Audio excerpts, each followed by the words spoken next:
Այս հակաեկեղեցական արշավը, հարգելի բարեկամներ, որ նախաձեռնվել է Հայաստանի 16-րդ վարչապետի կողմից։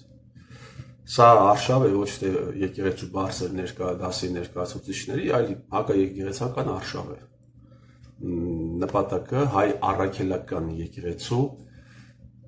հեղինակության անկումն է, վարկաբեկումն է։ Այս հակաեկեղեցական արշավը 16-րդ վարչապետի կողմից նախաձեռնված ում հրահանգն է։ Ըստ ձեզ։ Իհարկե Փաշազադեի կաթողիկոսը գնաց Շվեյցարիայում հանդիպումներ անցկացրեց, այնտեղ հայտարարություններ արեց Արցախի վերաբերյալ, Արցախահայության վերաբերյալ, որին հակադարձեց Փաշազադեն եւ անմիջապես Փաշինյան Նիկոլը սկսեց այս հակաեկեղեցական արշավը։ Դե Փաշինյան Նիկոլը այդքան ուղեղ չուներ, որ գոնե մի քանի շաբաթ սպասեր, որ կապը ուղիղ չլիներ։ Ինքը այդքան ուղեղ չունի։ Դուք ունեք, ինքը չունի։ Փաշինյան Նիկոլը չունի։ Ծառուկյան Գագիկը, որ ոտնահարում է առաքելական եկեղեցու դարավոր ավանդույթները եւ Քրիստոսի արցանն է տեղադրում։ Ով է այս նախաձեռնության պատվիրատուն, ըստ ձեզ։ Իհարկե Փաշազադեն։ Իմիջայլոց մինչ այդ լերը սեփականաշնորհել էին, այն տարածքը, որտեղ պիտի կանգնեցվի արձանը, սեփականաշնորհված էր։ Եվ վստահաբար կարելի է ասել, որ այդ սեփականաշնորհման գործընթացը եւս Փաշազադեի կողմից է կազմակերպված եղել, այսինքն իրենք կապեր ունեն, իրենք զանգում են տվյալ համայնքի ավագանու անդամներին, հրահանգներ են տալիս, հետո փող են ուղարկում, որպեսզի այդ այլանդակությունը տեղի ունենա։ Եկեղեցին պաշտպանող ուռապատրիոտները, որոնց դուք տեսնում եք ամեն օր,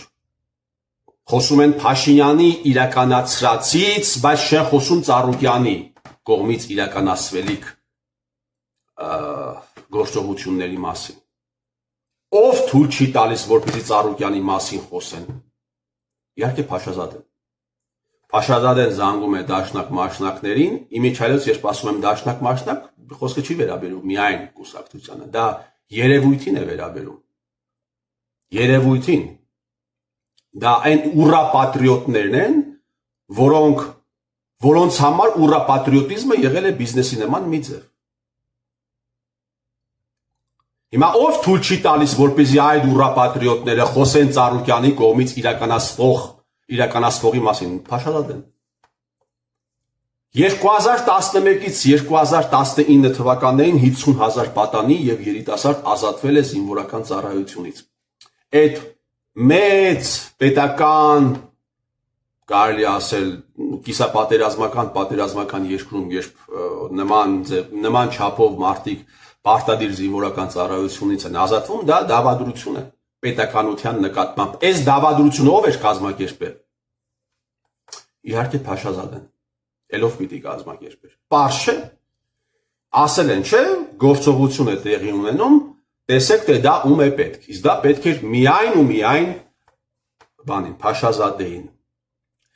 Տարիներ շարունակ ընտրությունները ովքեր էին կեղծում Հայաստանի Հանրապետությունում, տոպրակներով փող ովքեր էին բաժանում, վերցնողներն ովքեր էին, Փաշազադեն։ Այդ այլանդակությունը օրինականացնող հոգևորականները ովքեր էին, Փաշազադեի բարեկամները եւ ցուցումներ էին ստանում բնականաբար ուղիղ Ադրբեջանից։ Դուք հələ կասկածում եք, թե ովքեր են կեղեքել Հայաստանի Հանրապետության ընդերքը։ Հայաստանի ընդերքը ովքեր են կեղեքել։ Փաշազադեի կողմնակիցներն են կեղեքել, Փաշազադեի գլխավորությամբ։ Այդ փողերը ուղիղ գնացել են Փաշազադեի բանկային հաշիվներին։ Ողջ ժողովուրդը տոկոսների տակ է։ Ողջ ժողովուրդը տոկոսների տակ է։ Այդ տոկոսները, այսինքն բանկային համակարգը ուղիղ մտել է մարդկանց տներ։ Բանկային համակարգը փայ է ցանկացածի, լավ, համարյա ցանկացածի փոքրիկ աշխատավարձում։ Այդ բարիշները ուր են գնում։ Իհարկե Փաշազադեի հաշիվներն են գնում, արգելի բարեկամներ։ Արցախում տրված է եղել 800 միլիոն դոլար վարկ, Արցախի տարածքում գործող բանկերի կողմից տրված եղել 800 միլիոն դոլար վարկ։ 2023 թվականին կառավարությունը ժողովրդական լեզվով ասած ջրում է այդ վարկերը։ Ամենախոշոր վարկառուներն ովքեր են եղել։ Փաշազադեն ու իր բարեկամները։ Կոմպենսացրել է կառավարությունը այն հեկերի համար, որոնց տերերը պատերազմը դեռ չավարտված, դրանք մաս վաճառել են ադրբեջանցիներին։ Այդ հրահանգը որտեղից է եկել, իհարկե Փաշազադեի կողմից է եկել։ Ինչ տեղի է ունենում Հայաստանի Հանրապետությունում, տեղի է ունենում Փաշազադեի միջոցով։ Այսպես, հարգելի բարեկամներ, այսպես ձեզ մոլորեցնում են ուռապատրիոտ պատդոմնիկները, հələ այդ ուռապատրիոտներին հարցրեք, դուք ձեր տունը ոնց եք պահում։ Այդ որ ձեր հայտնի լրատվականներով խոսում են ընդդիմադիր այսպես կոչված այդ ուռապատրիոտները, Արցախի համար բոզիլած դերասներ պատդոմնիկներ, այդ որ խոսում են, հələ մի հատ դերած կհարցնեք, դուք ձեր տունը տղեկ ոնց եք պահում։ 10-ից 8 հոգին ձեզանից չի աշխատում, այդ ով է պահում ձեր տունը, ձեր ընտանիքներին, ձեր երեխեքը, շատերի երեխեքը սովորում են եվրոպական երկրներում, այդ ոնց եք պահում, կարող է էլի Փաշազադեն է գումարը տալիս, Հայաստանի Հանրապետության բլոգո մեդիա սֆերայի վրա ամեն ամիս 100 հազարավոր դոլարներ են դնում, որ ձեզ այսպես ապուշացնեն, այդ փողը որտեղից, կարող է դա էլ է Փաշազադեն դնում։ Միքայել արքեպիսկոպոսին ձերբակալել են, կալանավորել են Փաշազադեն, իհարկե հայը չի ձերբակալել, հայը կարող էր ձերբակալել։ Ով է հրահանգ տվել քննիչին, որ հանկարծ այդ օրը, երբ Միքայել արքեպիսկոպոսը այդ արտահայտությունը արել է, այդ հանդիպման ժամանակ հանկարծ մասնակիցներից որևէ մեկին չկարծես հարցաքննության, որևէ մեկին։ Ով է այդ հրահանգը տվել, որ ենթադրեք Համբարձումյան Արթուրին հարցաքննության չկանչեք, Փաշազադեն։ Ամբողջ երկիրը վախտում է նարկոտիկների մեջ, դուք դեռ մտածում եք, թե ովքեր են դա կազմակերպողները, հետևը ովքեր են կանգնած, այդ միլիարդները ում են գնում, իհարկե Փաշազադեի ջեբը։ Փաշազադեի ջեբը։ Հայը նման բան չի անում։ Հայականի նման բան։ Ով հրահարեց պատերազմը։ Փաշազադեն։ Հոկտեմբերի 10-ի հրադադարը ով խախտեց։ Փաշազադեի ուղիղ ցուցումով։ Ամեն անգամ, երբ հնարավորություն էր լինում պատերազմը կանգնեցնելու, ինչու էին հրթիռակոծում Յանջայի բնակելի թաղամասերը, որպեսզի պատերազմը չկանգնի, իսկ դա ում էր պետք, դա պետք էր Փաշազադեին։ Ով ճանաչեց Արցախն Ադրբեջանի կազմում։ Փաշազադեն։ Փաշինյանին ով բերեց իշխանության։ Այսպես։ Այդ ձեզ հայտնի լրագրողները, որ խոսում են, հələ մի հատ դրանց հարցրեք, էլի ձեր փեսեքը, ձեր տղաները ծառայել են բանակից եւ իրենք կասեն ոչ, ազատված են Փաշազադեի դավադիր հրամանով, իրենք ուզում էին, բայց դե որ գեներալի գնդապետի տղային նայում ես, բարձր պաշտոններ զբաղեցրած բանակից ազատված են։ Բան կա, հայտնի դիագնոզ կա, գլխուղեղի կիստա։ Դա Փաշազադեն է գցել մարդկանց այդ միտք տվել, որ կարելի է այդպես ազատվել։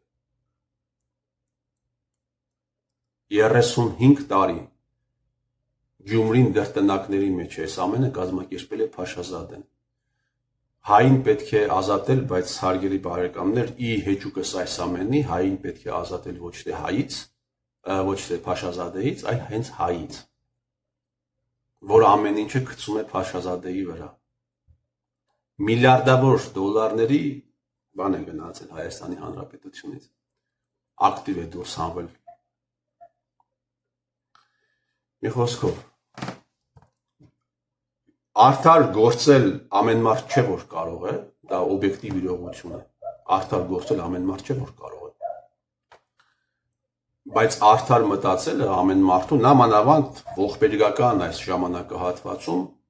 արդար մտածելը յուրաքանչյուր մարդու, եթե ինքը անասուն չի, մարդու, եթե ինքը մարդու տղա է, այլ ոչ թե ներողություն եմ խնդրում մարդահայտությանս համար, եթե ինքը մարդու տղա է, այլ ոչ թե բոզի տղա է, արդար մտածելը յուրաքանչյուրի պարտավորությունն է, արդար մտածելը եւ հիշելը, որ օրերից մի օր ինքը պիտի մեռնի, օրերից մի օր ինքը պիտի մեռնի եւ իր արածների համար պիտի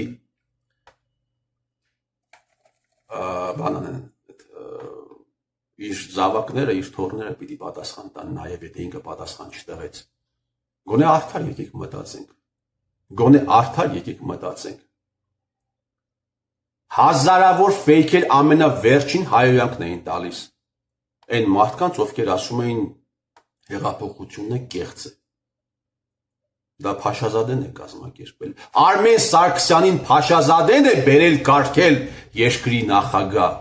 Եվ այդ դաշնակ մաշնակները, որ Նիկոլի մասին ամեն ինչ խոսում են, բայց չեն խոսում նրա մասին, որ Նիկոլը լեգիտիմ չի, որովհետև ապօրինի ընտրված նախագահի ստորագրությամբ է վարչապետ աշխատում, որովհետև կեղծված հեղափոխությամբ է ինքը դարձել վարչապետ, ինքը ամենաոչ լեգիտիմ ղեկավարն է եղել։ Հայաստանի Հանրապետությունը այդպիսի ոչ լեգիտիմ ղեկավար երբեք չի ունեցել։ Նիկոլ Փաշինյանը ավելի լեգիտիմության հետ կապված ավելի շատ խնդիրներ ունի, քան թե Սերժ Սարգսյանը։ Եվ այս հարցերը ով թույլ չի տալիս, որպես ուրա պատրիոտ պատոննեկները, որ նստած են պարլամենտում խոսեն, Փաշազադեն, թե չէ Արմեն Գևորգյանը կհելներ, գիտես կպատրեր իրեն, Տարոն Մարգարյանը կպատրեր իրեն։ Հային պետք է փրկել հայից, հարգելի բարեկամներ, հային պետք է փրկել հայից։ Ուխտադրուժ, վաճառված, բարի վատ իմաստով վաճառական, վաշխառու, օպորտունիստ, դավաճան, կուլտուրայից զուրկ հայից պետք է փրկել հային։ Այն հայ ջոչերից, որոնք մարմնավորումն են օպորտունիզմի, ռենեգատության, դավաճանության, որոնք ծնունդն են այդ ամենի։ Ես ձեր տիրոջմերը